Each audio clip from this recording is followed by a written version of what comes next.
नमस्कार, आप सभी का एक बार फिर से स्वागत है हमारे चैनल दुर्गा भक्ति मार्ग में।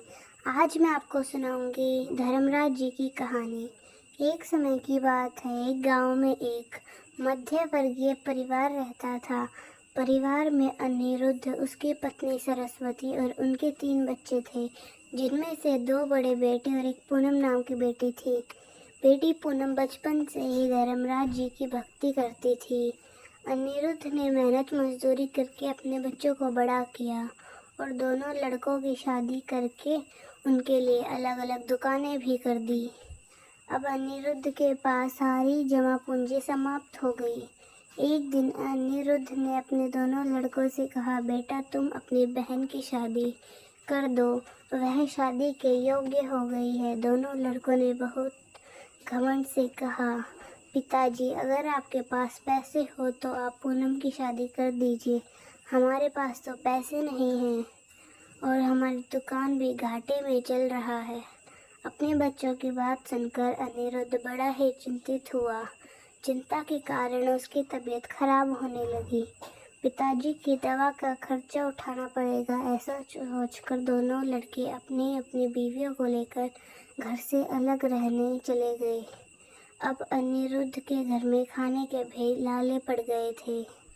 कभी घर में भोजन बनता तो कभी खाली पेट सोना पड़ता। लेकिन इन सब परेशानियों के रहते हुए भी पूनम ने धर्मराज जी भगवान की पूजा करनी नहीं छोड़ी।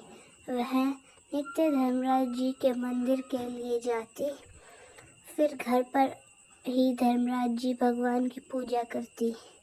एक दिन धर्मराज जी भगवान उसके घर पर साधु का वेश लेकर आए। पूनम ने साधु बाबा को बैठाया, पानी पिलाया और जो मंदिर में प्रसाद मिला था उसने साधु बाबा को बड़े ही प्रेम से खिलवाया। साधु बाबा अनिरुद्ध से बोले, पुत्र तुम चिंतित लग रहे हो। तब अनिरुद्ध ने अपनी सारी परेशानी साधु बाबा को बताई। साधु बाबा मुस्कुराए और बोले, पुत्र संकट हमेशा नहीं रहता, इसलिए आप चिंता को छोड़िए। मैं आपको एक योग्य वर के बारे में बताता हूँ। साधु बाबा ने बताया कि पड़ोसी गांव में एक साहूकार रहता है। उसका पुत्र विवाह के योग्य हो गया है। उसके पुत्र को आँखों से दिखाई नहीं देता, इसलिए वह योग्य वर की तलाश कर रहे हैं।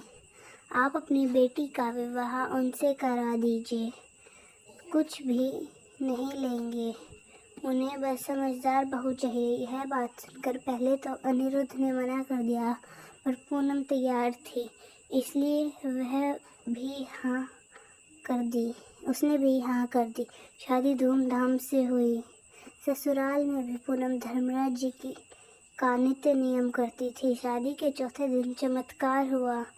सेठ के बेटे को दिखाई देने लगा। सेठ सेठानी बहुत खुश हुए और पूनम को अपने घर की लक्ष्मी मानने लगे। धर्मराज जी भगवान की कृपा से ईश्वर इधर अनिरुद्ध के भी दुख के दिन फेरे गए। उसके घर में भी धन का भंडार भर गया।